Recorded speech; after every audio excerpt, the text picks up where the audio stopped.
All right. Good afternoon, everyone. Welcome to the session of how to build a better esports program. If you have any questions for the presenter, please type them in the chat box. We will address them during the Q&A session at the end of the presentation. But for now, it is an honor now to introduce the speaker, Adrian McIntyre.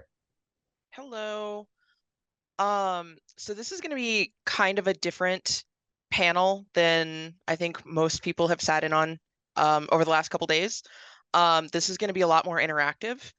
Um, so what I want to do first is kind of go over like my experiences with running programs in a couple different schools, and then we're going to build like a mock esports program and learn how to fit it into different schools and best suit their needs while also meeting the needs of our esports program. So I've been coaching for about 10 years now. Um, I've worked with several different schools across the country. Um, and I've worked all the way from like a player advocate all the way up to director with like senior leadership. So I've learned that as much as we want to have like our dream program, it's really hard to do while also fitting into like the very niche scenario of individual schools. Um, so we are what we're going to do is I'm going to give you guys like a school template essentially, and then if you can in chat or in Q&A, we're going to build out like our esports program and figure out how to fit it into this school so that it can be successful. Um, because I've found that a lot of schools will build out a program without taking into consideration like what their school actually needs, and that results in the program not working out, a huge investment lost, and a lot of disappointed kids. Um, so our school is small, about 1,500 students. It's a private, nonprofit, liberal arts school. Um, and to make it like really interesting, it's going to be a women's school. This program will be under athletics and student affairs, and like the target demographic for the school is upper to middle class women. Um, so now what we're going to do is build out our program. Um, so I need somebody to give me 3 titles that this program would offer, 3 games.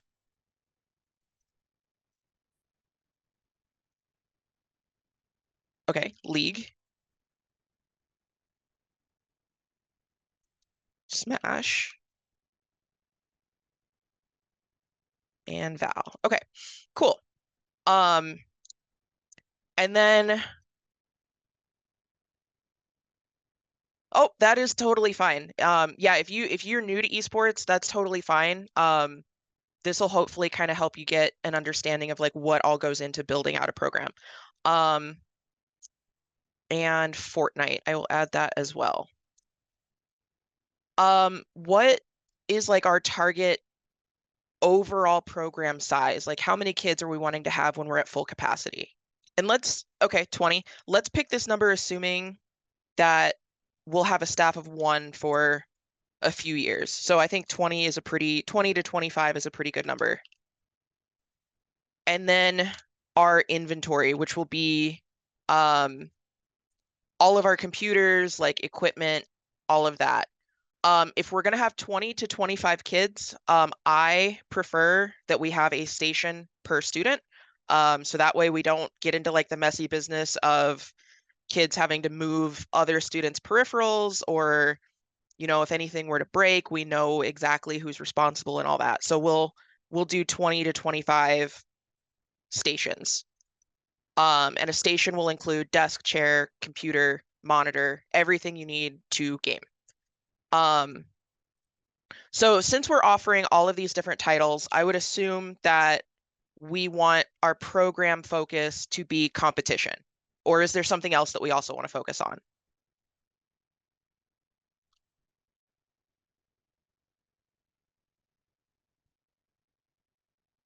Okay, so our primary focus is going to be competition. Makes sense. Um, is there a secondary focus that we want to look at? Okay, I like that. Health and wellness, very cool. Open play, so like opening it up for non-competitors as well. Cool. Sweet. Okay. Now let's look at like our recruiting pipeline. Where are we going to go to get these kids? Um, since it's a women's school, that makes it a lot harder, right? There are girls' high schools, so obviously we want to connect with them. Um, but just those high schools in themselves is not going to be enough to sustain our program. Yeah, as we're building up, current students would definitely be a big help. Where else can we look?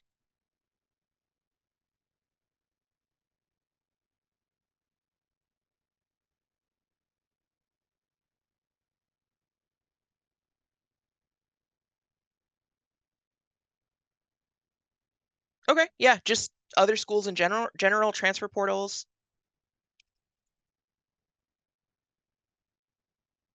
Cool. Um, yeah, I mean, in terms of recruiting, it's going to be more difficult, but it is still just like the traditional recruiting tools.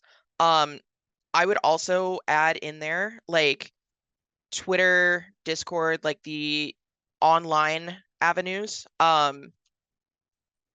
because that's typically where like competitive players are looking for teams. Um, now let's talk about like our campus location. Um, are we going to have our own building? Probably not because we're a very small school, just now adding this program. Um, odds are we're probably going to have like a computer lab. Um, realistically, if we're lucky, right? Um, so if we have this lab, where on campus would we want it located?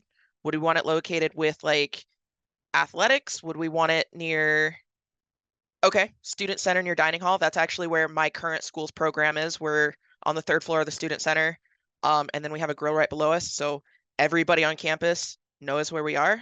Um, so that is a really smart choice.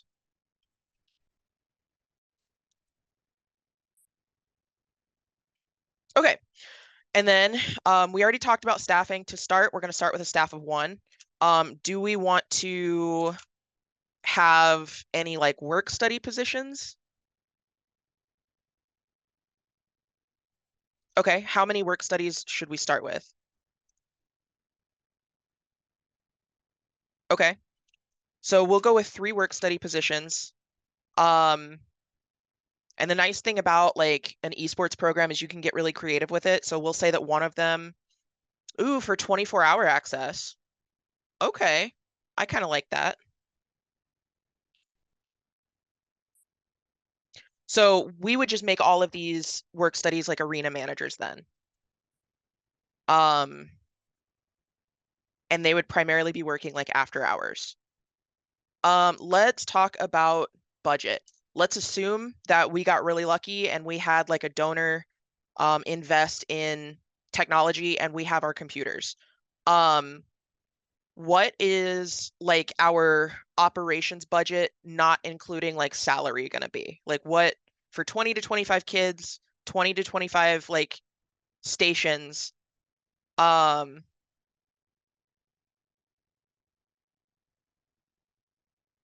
what is that? G&A, is that grad assist? Or okay. Yeah, so league costs we'll say is about $1,500 a year. Um, general costs, the way that my current school budgets at Midland is I kind of budget about 15 to $1,700 per student. And that is on normal years. That's not years where we need to like upgrade equipment. Cycle years, we're probably looking at about, if we were to upgrade all 24, we're probably looking at about $80,000. So that's something that we need to take into account as well. Um, so let's say if we're going to start with our first year, we'll say that our budget for uniforms, conference league, operations, whatever, um, let's do $10,000. It's under It's not an ideal budget. It's under what we're looking for, but realistically, most budgets always are, right? So we have to make the 10,000 work. And then our actual lab capacity. Are we do we have the entire space filled with the computers? Do we have more space? Is it not enough space? Like, um, ideally, how much more room would you want if you've got the 20 to 25 students? That's a good question. That's something that like shoutcasting, yes. So we would want to add um we would want to add a broadcast space and viewing space. I'm glad somebody brought that up. Um, so personally, I would never let just any student walk in and use our competition computers because there's it's very difficult to hold those students accountable. Um, the way I structure it is our newest, most upgraded computers will be our competition PCs.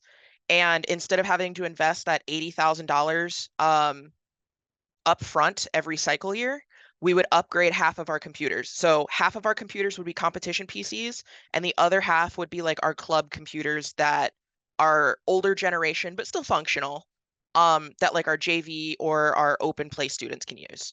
And then that way, if something goes wrong, we're not sacrificing our like competitive machines. Um, you can. So there is quite a bit of room for like console play, even though for the most part colleges do compete on PC. But things like Madden, Fortnite, Rocket League, even some like Overwatch teams will play on console. Um, it kind of just depends on the demand for it. Okay, so we have our program. We want to start, like, ideally, we want to build up to 20 to 25 kids. We already have the computers we need. We have a budget of $10,000. We have 3 work study students, and they're going to be current students that are already on campus. They're going to be our arena managers for after hours. Um, do we have this broadcast space already, or is that something that we need to build into? Okay.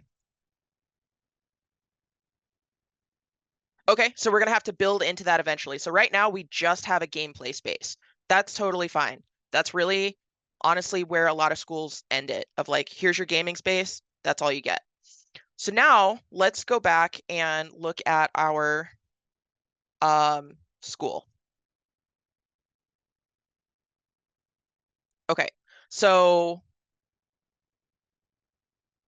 1,500 students, women's school. We want 20 to 25 kids. Um, our first year is always going to be the hardest, right? Like we have to build out our recruiting pipeline, we have to get the interest. So let's say that we get 8 to 10 girls that are already part of this school, that are interested, and they start the first league team. Okay. We'll say we have 10 girls, so we have like 2 league teams. Awesome. Um, odds are, if you just have like a bunch of walk-on students, probably not going to be like hyper competitive. Of course, there's always a possibility, but probably not, right? It's probably going to be more of like a JV or a club level. Um, one more question. Do we want to offer scholarships for this program? It is a pilot program, so it's an investment that could be risky. Sure, why not, right? Everybody loves scholarships. So the next question for the scholarships is, do we want to, okay, so merit-based scholarships go on academics. Okay. And we'll say that that ranges from 15 to 30,000 a year. Um, so when we're talking to kids, we can recruit them, let them know like we do have scholarships, they're merit based, they start at 15,000. Awesome, great. Um, so now let's fit this into our school. Um,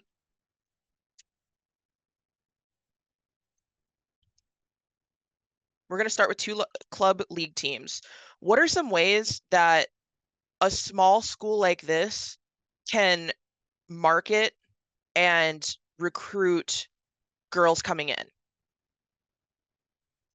Because if we're going to be a competitive team and our focus is the competition aspect, we have to go out and recruit those students, right? Like we have to, just like any other sport, we got to go find those competitors that we want to build the best team we can. How are we going to do that? Because we have merit-based scholarships, which the scholarships aren't bad, but if you're treating it like a sport, it does make it a little bit harder, right? Because you can't go talk to a kid and say, "Hey, I'm going to offer you 25,000," because you don't know what they're going to earn based on academics, right? Um, so what are some ways that we can kind of work around this hurdle? Okay, so hosting open houses. Yeah. Um, that'll definitely like establish a pipeline. It'll build some credibility.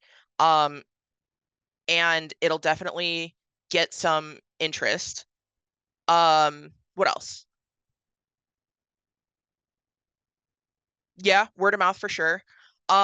With word of mouth, what I found, so my first full-time career was actually at a small women's college. It was much, much smaller than our model school, about 250 students.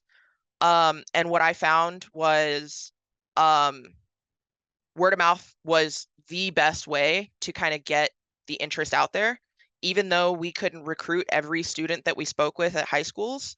Um, Surprisingly, a lot of the boys and the guys that we talked to, like, kind of took it upon themselves to help recruit for us, which resulted in like their sisters or their cousins coming, which was awesome.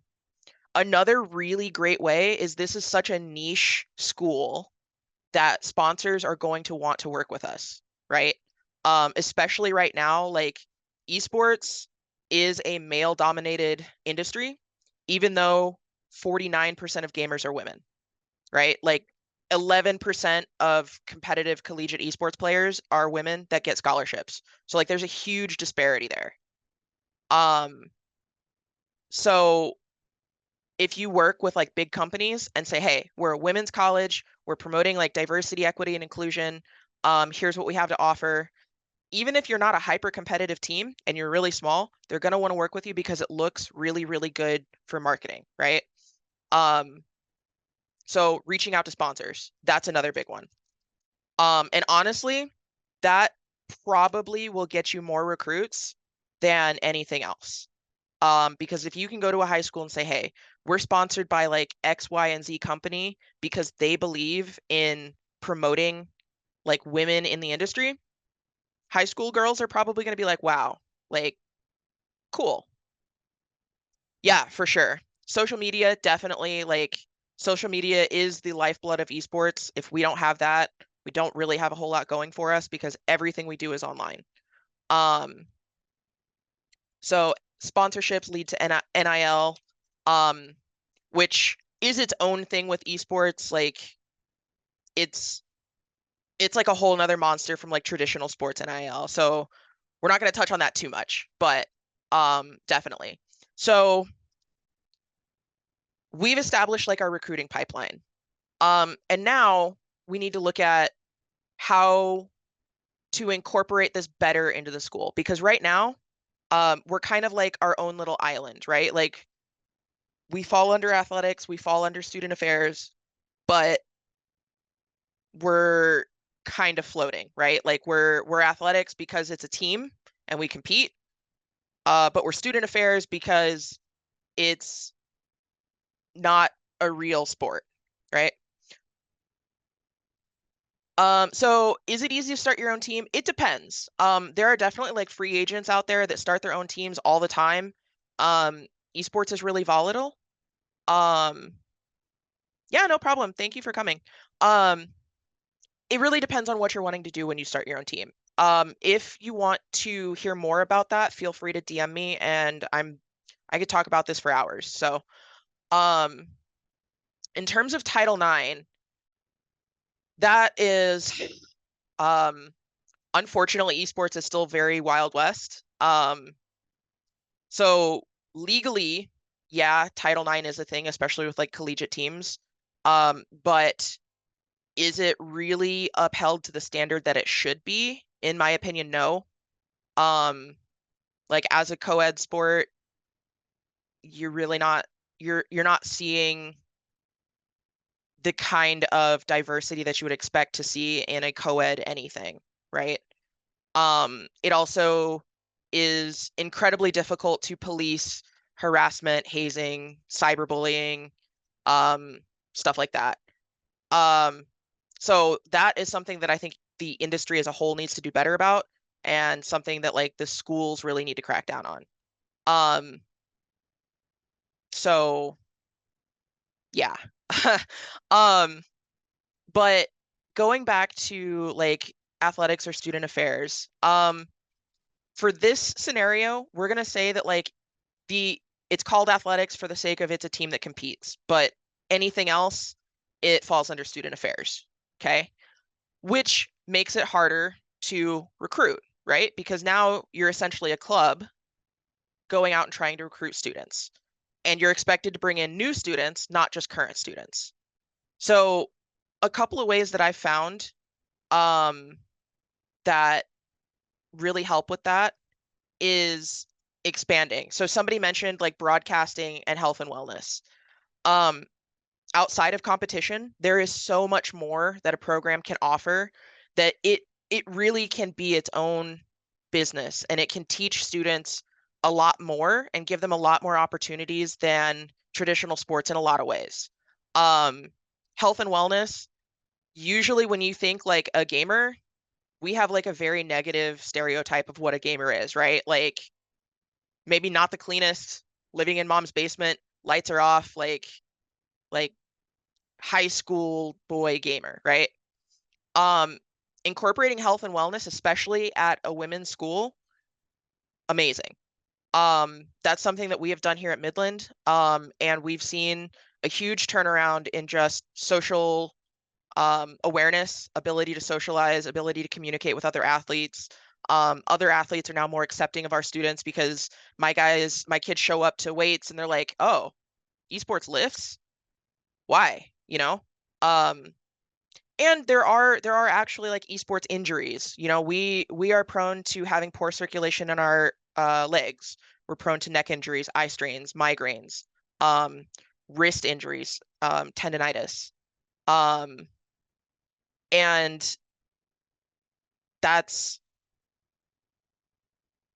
it's a lot. So I know that we're kind of at the end of our time, but this is something that is a huge conversation to have. If anybody has any other questions, feel free to message me, or post in the Q&A real quick. I am more than happy to talk to people outside of this panel as well. Okay, just opening it up for some last minute Q&A if anyone has any questions. Okay, no questions. Once again, thank you to our presenter, Adrian. Great presentation, phenomenal. Just want to thank everyone for attending the session as well, and have a great afternoon. Thank you. Yep, thanks. Thank you. Bye. Bye.